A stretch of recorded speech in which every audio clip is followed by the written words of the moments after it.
Fue una verdadera bomba científica, una sensación que la comunidad académica prefirió ignorar. Natalia Petrovna Bektereva, nieta del gran Bekterev, académica, laureada y directora del Instituto del Cerebro Humano en San Petersburgo, una mujer que dedicó más de medio siglo, más de 50 años, al estudio del objeto más complejo del universo, el cerebro humano. Era una materialista de hueso y carne. Ella veía cómo nacía el pensamiento. Literalmente tenía en sus manos la memoria viva, estimulando los electrodos en las estructuras más profundas del cerebro. Y esta mujer, esta titán de la ciencia, en los últimos años de su vida, ¿en qué se sumergió? En la mística, la vida después de la muerte, en lo que comúnmente se llama supersticiones. Parecía impensable. Los colegas científicos se reían, se preguntaban cómo podía estar haciendo eso. Pero Natalia Petrovna no temía. Nunca temió ir contra la corriente. Su lema era simple: si un fenómeno existe, incluso si parece extraño e inexplicable, la ciencia debe estudiarlo. Estaba convencida de que, precisamente en el cruce entre lo conocido y lo desconocido, nace el verdadero conocimiento innovador. En sus valiosas notas personales, que solo recientemente fueron hechas públicas, se encontraban sorprendentes reflexiones. Reflexiones sobre fenómenos que cualquier otra persona en su lugar habría desestimado como locura. Pero ella no desechaba nada. Buscaba una justificación neurofisiológica. Y aquí es donde entra una figura cuyo simple nombre sigue causando escalofríos en muchos: el general. Mayor Boris Konstantinovich Radnikov. Este no es un nombre cualquiera. En los años 90 fue subdirector del principal departamento de seguridad de la Federación Rusa, un hombre del corazón mismo de la maquinaria estatal. Pero era conocido por otro, mucho más sonoro apodo: el hechicero del Kremlin. Radnikov y su equipo se ocupaban de cosas que parecían sacadas de un guión de película de Hollywood: guerras psíquicas, lectura remota de pensamientos, protección de las más altas autoridades del país de ataques energéticos. ¿Y qué tenían en común una estricta académica como Bektereva y un general como Radnikov? Directamente, mucho. Cuando Natalia Petrovna escuchaba sobre el trabajo de Radnikov, sus informes, no se reía. No los veía como tonterías, sino como material valioso para un profundo análisis. La idea de que un objeto común y no animado pudiera ser peligroso, de que literalmente pudiera absorber la energía de una persona, era una idea que, según ella, merecía toda la atención posible. Esto desafiaba toda la ciencia que conocía. Bektereva veía al ser humano no solo como una máquina biológica de carne y hueso. No, ella lo veía como un sistema biológico extremadamente complejo. Un sistema que, en palabras de Radnikov, está en constante intercambio de información con el mundo que lo rodea. Y no era un simple intercambio de palabras o miradas, sino uno mucho más profundo, a un nivel invisible. Sus investigaciones mostraban que el cerebro registra los cambios más diminutos e inimaginables del entorno. Responde a pensamientos ajenos, reacciona a agresiones ocultas. Detecta vibraciones de las que ni siquiera somos conscientes. Pero eso era solo el primer paso en un abismo al que ella se lanzó sin miedo. Nadie esperaba las conclusiones a las que llegaría. ¿Alguna vez has sentido esa extraña, pegajosa, inexplicable sensación después de hablar con alguien solo 10 o 15 minutos? Una conversación aparentemente inofensiva sobre el clima, las noticias, los precios, pero después de que la persona se va, te sientes como si hubieras estado descargando vagones. Un agotamiento total, una pesada sensación en la cabeza, una sensación de agotamiento. Y luego, a veces, lo contrario. Una breve charla con otra persona, y te sientes lleno de energía, con ganas de actuar, de vivir, de crear. ¿Por qué? La gente y los esotéricos han etiquetado este fenómeno como vampirismo energético. Pero, ¿qué significa realmente? Boris Radnikov, quien por su trabajo no podía permitirse especulaciones, fue más preciso. Lo llamó pérdida de energía. Y como él subrayó en sus informes, una pérdida forzada, como si algo hubiera sido extraído de ti en contra de tu voluntad. Muchos en el entorno de Bektereva le contaban sobre casos similares, y ella misma lo había notado. Pero no sería la gran científica que era si se conformara con una metáfora. El vampirismo era solo una explicación para el público general. Ella buscaba el mecanismo, y lo encontró. Según ella, existían procesos más complejos, más finos y materiales en juego. Imagina el cerebro de una persona que vive en un estado constante de ansiedad oculta, depresión no diagnosticada o, peor aún, de agresión reprimida. Ese cerebro no está callado.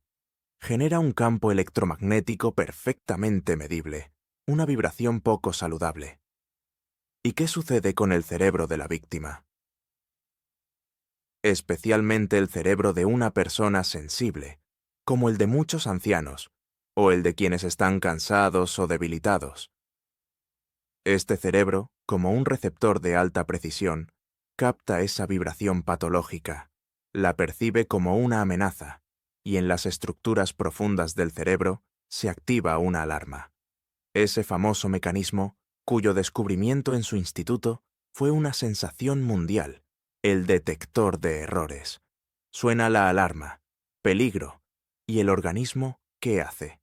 Toda la energía acumulada se moviliza inmediatamente para defenderse, para protegerse de ese ataque invisible, pero absolutamente real. Y ahí está, el agotamiento. No es que un vampiro te haya chupado la energía. Fuiste tú mismo quien la consumió por completo, quemándola en la cocina de la movilización de emergencia, tratando de proteger tu sistema nervioso. Lo más aterrador de todo esto es que, como señaló Radnikov, la conciencia no participa en este proceso. Puedes sonreír amablemente a tu interlocutor, puedes considerar a esa persona agradable, puedes hablar sobre recetas de pastel, pero tu cerebro ancestral, ya está librando una guerra total. Todo esto ocurre en un nivel profundo, subconsciente, instintivo. Así que, como era evidente en sus notas, el consejo de elegir conscientemente tu círculo social no era solo una frase bonita de la psicología popular. Era una necesidad vital. Era una condición básica para la supervivencia, para la salud física y mental de tu cerebro. El viejo refrán, «Dime con quién andas y te diré quién eres», de repente adquiría una confirmación científica directa. No solo adquirimos pensamientos, adquirimos el estado bioquímico de los demás. Según Bektereva, el cerebro tiene una capacidad sorprendente, casi aterradora, para mimetizarse, para ajustarse. Y si te rodeas constantemente de una persona tóxica, con el tiempo, tu cerebro cometerá un error fatal. Puede llegar a tomar su estado patológico como una nueva norma, y eso es un camino directo hacia enfermedades crónicas. Pero incluso esta teoría impactante fue solo el preludio, porque si las personas son tan peligrosas, ¿qué decir de los objetos? Si los seres humanos, sus cerebros y sus bioquímicas pueden influir de manera tan destructiva entre sí, ¿qué pasa con sus objetos? Y aquí es donde Radnikov fue mucho más allá. Hizo una afirmación que para la ciencia académica sonaba como pura locura. No solo las personas, sino también los objetos tienen energía. Cada cosa, absolutamente cada cosa que ha sido utilizada por una persona durante mucho tiempo, absorbe su campo energético e informático. El objeto deja de ser solo una silla, una mesa o una decoración. Se convierte en portador de información sobre su dueño. De alguna manera, se convierte en portador de su destino. Esta idea, que cualquier físico materialista habría descartado rápidamente, ocupó un lugar central en la mente de Natalia Petrovna. ¿Por qué? Porque ella había trabajado toda su vida con la memoria.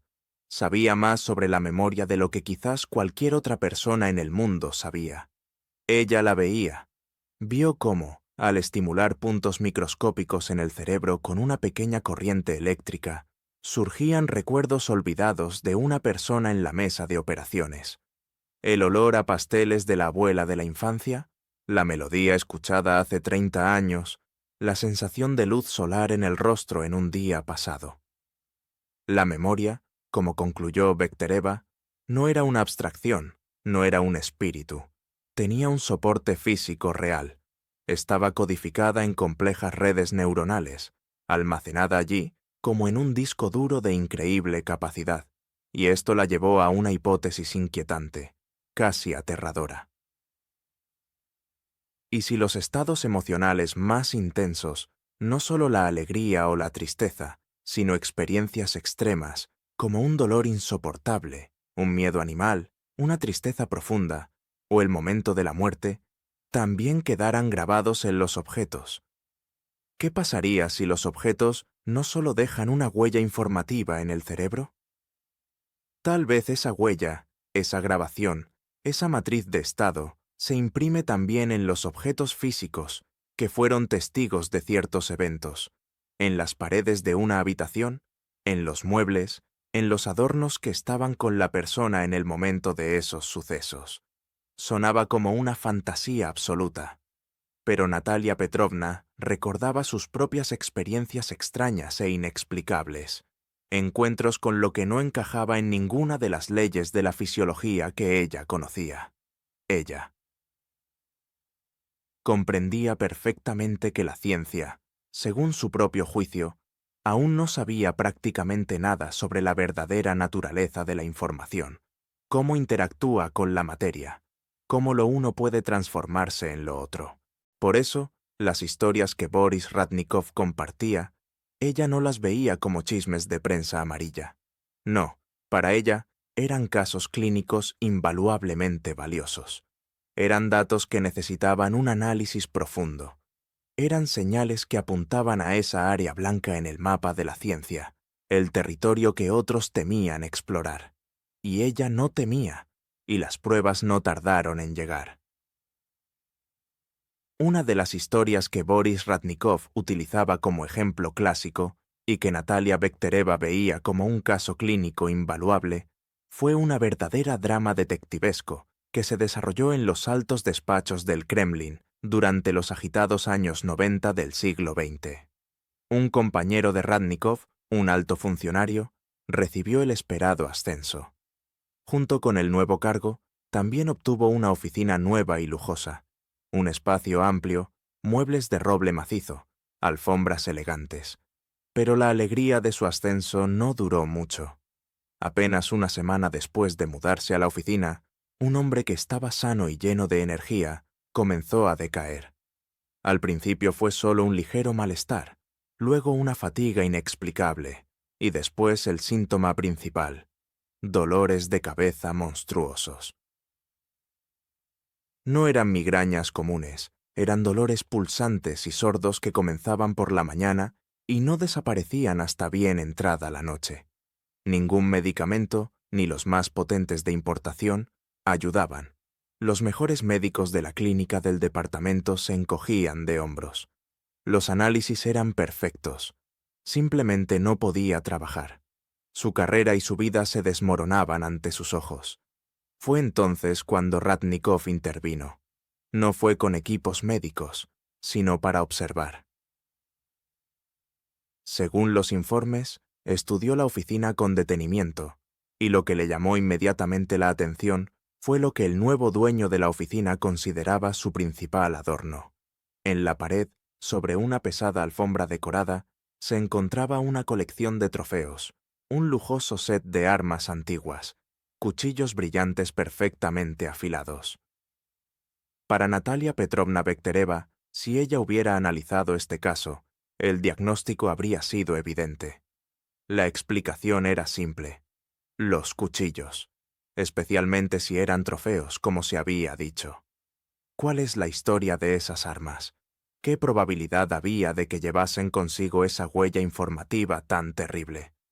Huella de violencia, de agresión, de dolor, tal vez huella de la trágica partida de vida de los anteriores dueños. El cerebro de él. Nuevo propietario de la oficina, evidentemente sensible, se encontraba en ese ambiente durante horas, 8, 10, 12 horas al día. Trabajaba con documentos, hablaba por teléfono, pero su cerebro, su subconsciente, estaba constantemente recibiendo esta información. Estaba inmerso en un campo de error continuo. ¿Qué, según ella, significaban esos dolores de cabeza? No era una enfermedad, era una respuesta fisiológica directa de su detector de errores. Era una señal de alerta constante. Su propio organismo, su cerebro le gritaba: «¡Peligro! Este ambiente no es seguro. Estás en riesgo». Toda su energía se estaba consumiendo en esta lucha invisible. Según los informes, Radnikov sugirió hacer un experimento simple. No insistió, solo recomendó: «¿Qué tal si los quitamos, aunque sea por un tiempo?» La colección fue retirada, los cuchillos fueron sacados de la oficina. El resultado fue asombroso. Superó todas las expectativas. Cuando los cuchillos fueron retirados, los dolores de cabeza desaparecieron. No se redujeron, no se hicieron menos frecuentes. Desaparecieron por completo ese mismo día. Radnikov, según se dijo, sugirió que podría haber influido la energía del propio espacio, que se había limpiado, liberándose de la influencia hostil ajena. Pero Natalia Petrovna, basándose en sus conocimientos, precisaría: no, no fue el espacio en sí. ¿Y qué fue entonces? El cerebro. El cerebro de su compañero simplemente dejó de recibir esa señal destructiva y patológica todo el tiempo. El detector de errores dejó de sonar. El sistema volvió a la normalidad. Este fue un ejemplo sorprendente, pero lo que Radnikov encontró después fue aún más desconcertante, porque no solo el objeto tenía una huella, sino que la grababa. Pero la historia de los cuchillos, por impresionante que fuera, palidece ante el segundo caso, que según Bektereva no solo fue asombroso, sino aterrador. Aterrador, porque el efecto no era solo subjetivo, como un dolor de cabeza. Era algo medible. Fue registrado por instrumentos.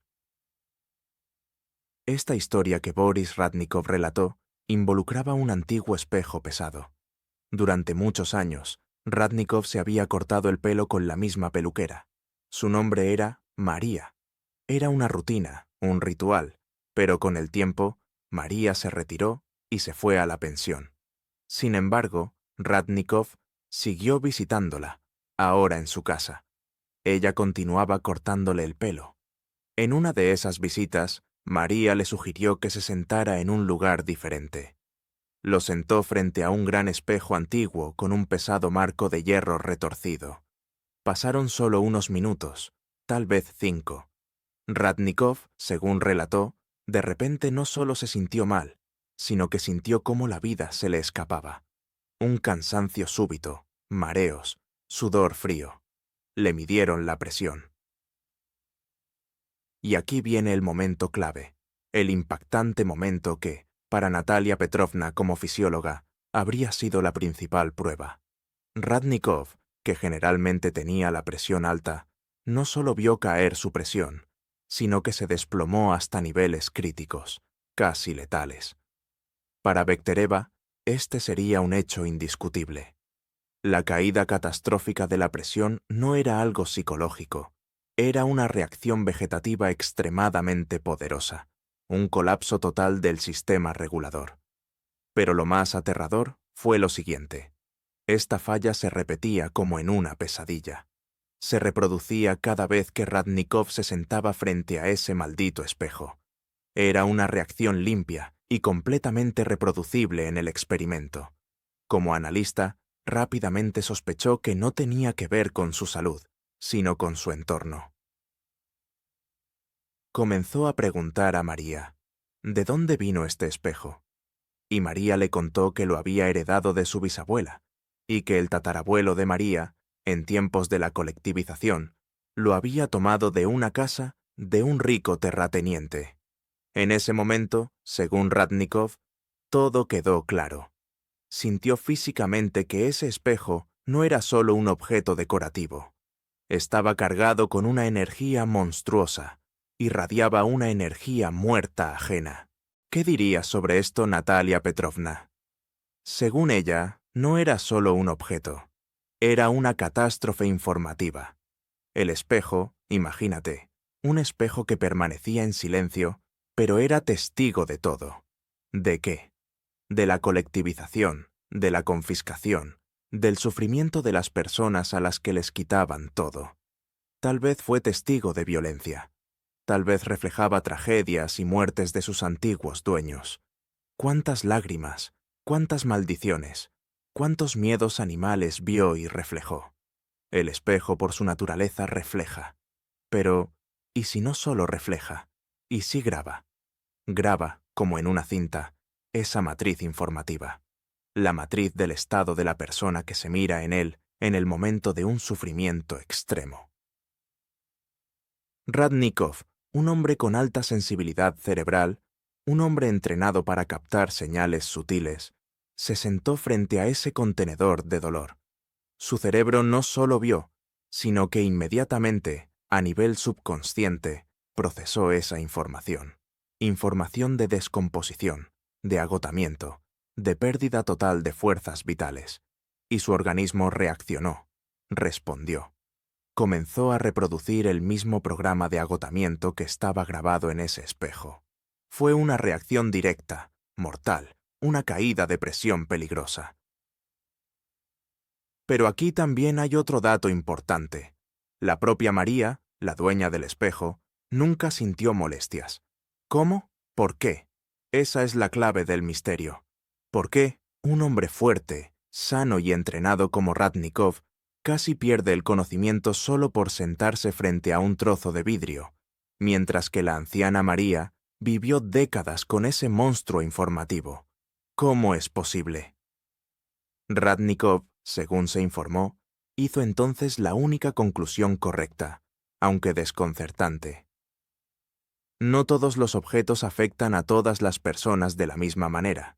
Existe una cierta selectividad, un factor individual, y aquí es donde Natalia Petrovna Bektereva estaría completamente de acuerdo.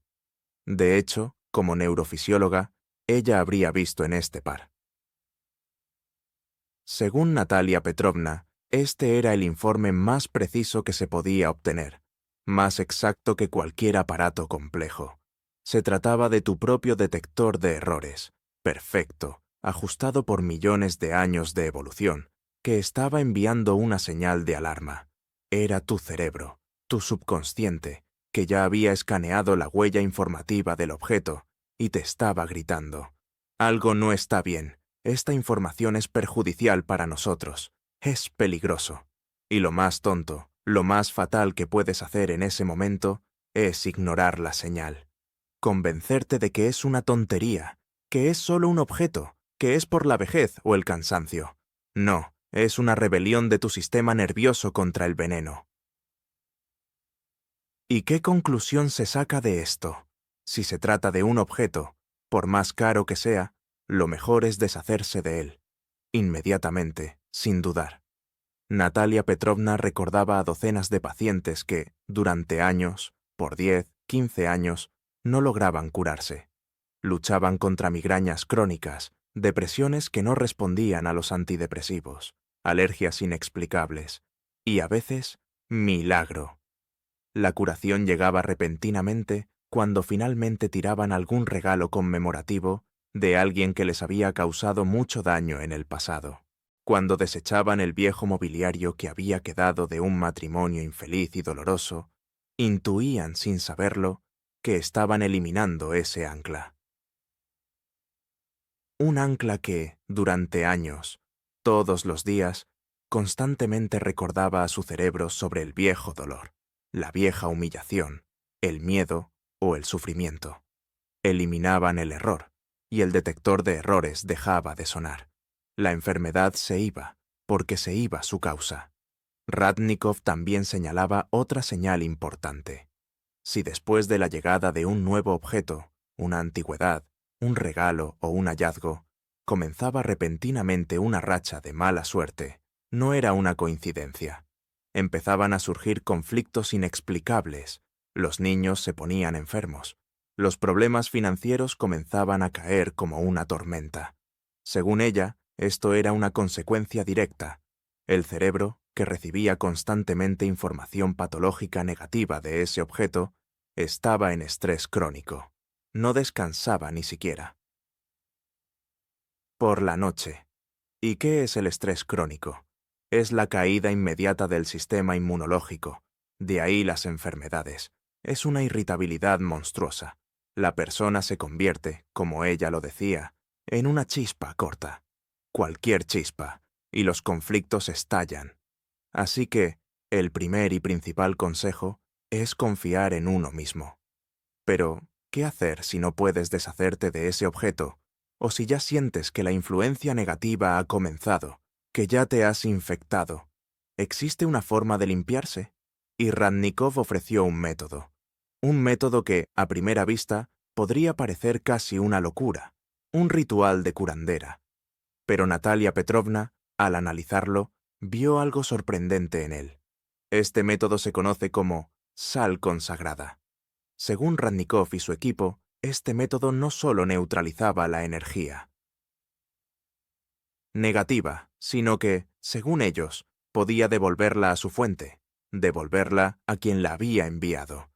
Sonaba como una técnica mágica de combate, pero lo que interesaba a Bektereva no era esta devolución esotérica. Para ella, el retorno a la fuente era probablemente una metáfora poderosa y brillante necesaria para el operador. Lo más importante desde la neurofisiología era lo siguiente: neutralizar, es decir, borrar el programa patológico y destructivo del cerebro.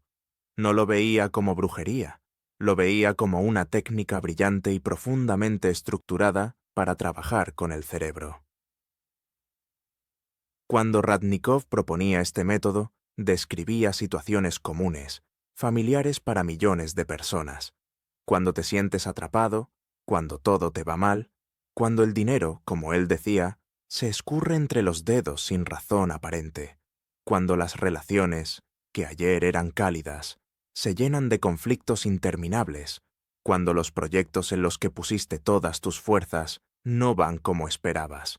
En otras palabras, cuando alguien siente que está en una racha de mala suerte.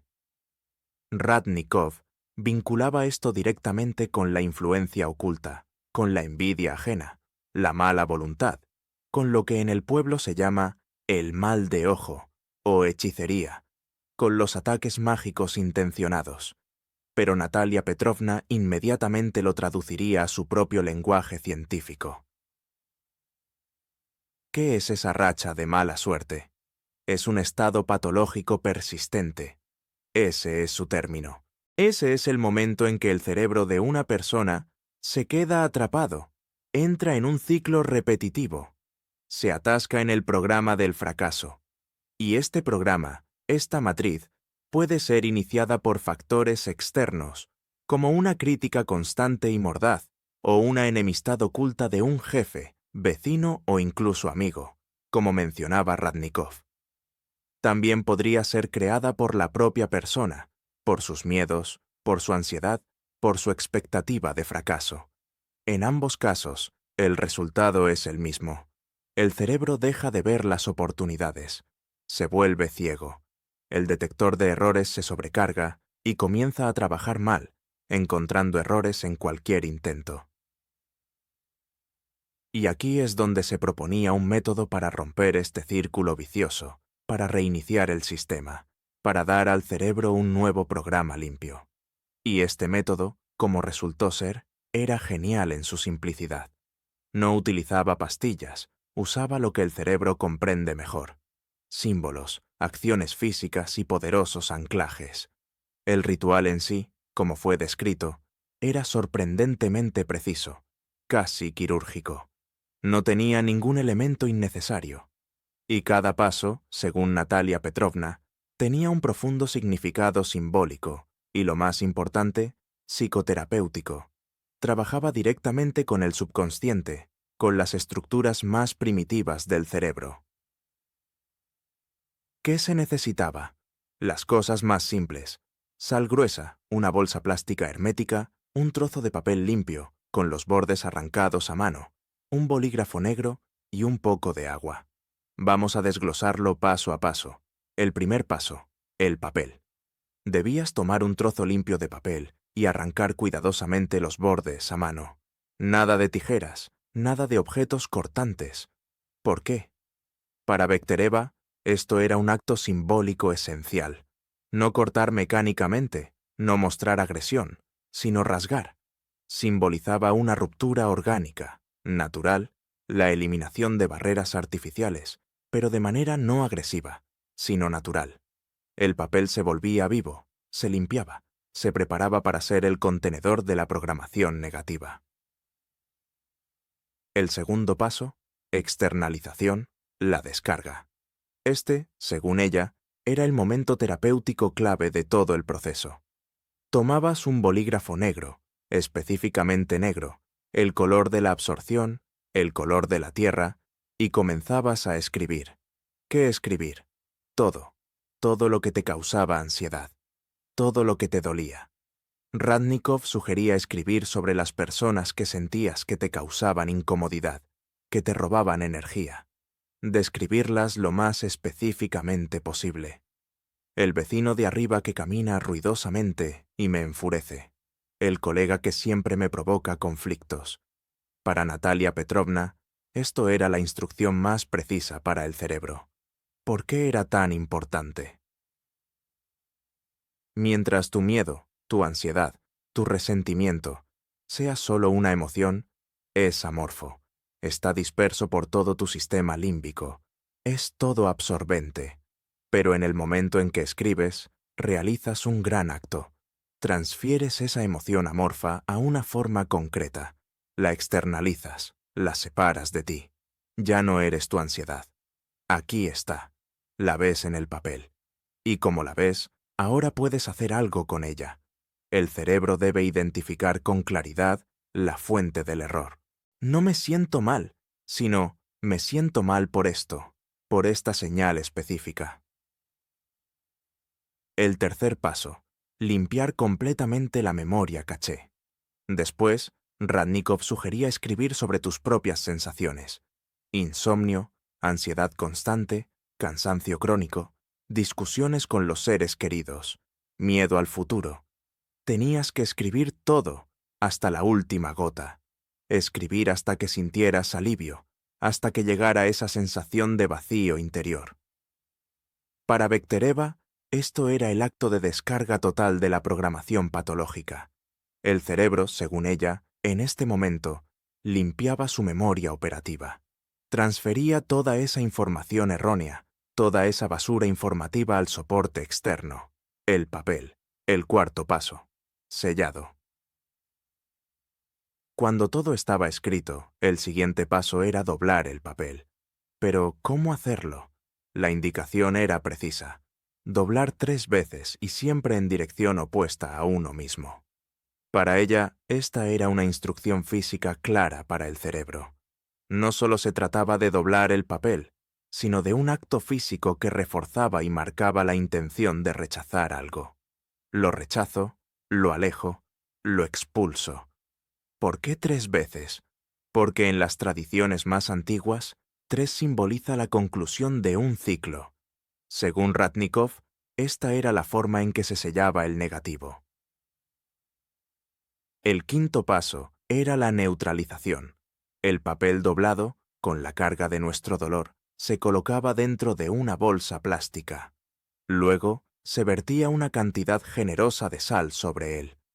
En este ritual, según la opinión de Bektereva, la sal no tenía un valor místico, sino que actuaba como un absorbente perfecto, un material capaz de absorber, limpiar y neutralizar.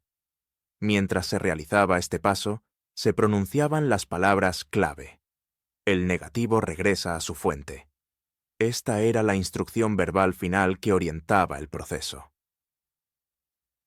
El sexto paso, la activación. A continuación, se añadían algunas gotas de agua, lo suficiente para humedecer la sal. El agua, el conductor universal y la base de la vida, activaba el proceso. Unía la información escrita en el papel con el material neutralizador, la sal. Ahora, todo el conjunto formaba un objeto sólido que contenía en sí toda la enfermedad. La bolsa se cerraba herméticamente. El negativo había sido identificado, descargado y aislado de forma segura. Pero esta era solo la preparación. El paso más importante, desde el punto de vista de la fisiología cerebral, estaba por llegar. Y aquí llegamos al clímax del ritual, el momento culminante. La bolsa, ahora sellada con todo el dolor, la angustia y la información sobre conflictos, se debía colocar en el congelador. En el lugar más apartado y oscuro, en lo más profundo del hielo. Y en el momento en que se ponía en el frío y la oscuridad, se decían las palabras clave. Fórmula que finaliza el proceso. Congelo todo lo malo, el mal de ojo y la energía negativa. Quedarán aquí hasta que desaparezcan por completo. Natalia Petrovna Bektereva consideraba este paso como un acto genial por su impacto psicológico y, sobre todo, fisiológico. ¿Qué es la congelación para el cerebro? Es detener cualquier movimiento, cualquier proceso, la muerte de toda actividad. Al poner el paquete en el frío físico, el cerebro recibía una señal clara y poderosa. Era una acción física directa que detenía la matriz patológica en las redes neuronales. Ya no había más activación de ese dolor, ese conflicto. El paquete sellado indicaba al cerebro que ese problema ya no existía. La programación errónea, la vieja programación, estaba congelada. Las palabras, hasta que desaparezcan completamente, no solo indicaban la congelación, sino la total eliminación.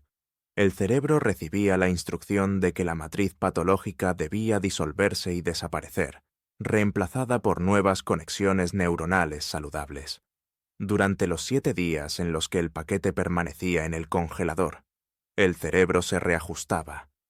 Las conexiones viejas comenzaban a debilitarse y las nuevas, positivas, se fortalecían. Durante este tiempo, la persona vivía con la certeza de que su problema estaba congelado, aislado, y esto le otorgaba un alivio psicológico inmediato. Lo más importante, según Bektereva, es que todo este ritual debía hacerse sin ira, sin resentimiento, sin frustración ni decepción, en un estado de completa calma y confianza en uno mismo. ¿Por qué? Porque las emociones destructivas como la ira alimentan la matriz patológica. Si el ritual se realizaba desde un lugar de enojo, el efecto era nulo, como apagar un incendio con gasolina. Después de 7 días, el paquete debía retirarse del congelador, sin abrirlo, sin mirar dentro. El paquete debía ser desechado lo más lejos posible. En la basura, enterrado, lo importante era eliminarlo completamente. Este acto era el final del proceso. La matriz negativa había sido eliminada de forma irreversible. Bektereva veía en este ritual no magia, sino una ejemplar aplicación de la neuroplasticidad. Usando simples símbolos y acciones físicas, como el papel, la sal, el agua y el frío, se daba una instrucción clara al cerebro para sanar. Según ella, especialmente para las personas mayores, este método podía ser una verdadera salvación, porque les devolvía el control sobre su propia vida y salud. La clave no era solo la medicina, sino el poder del cerebro para sanar a sí mismo.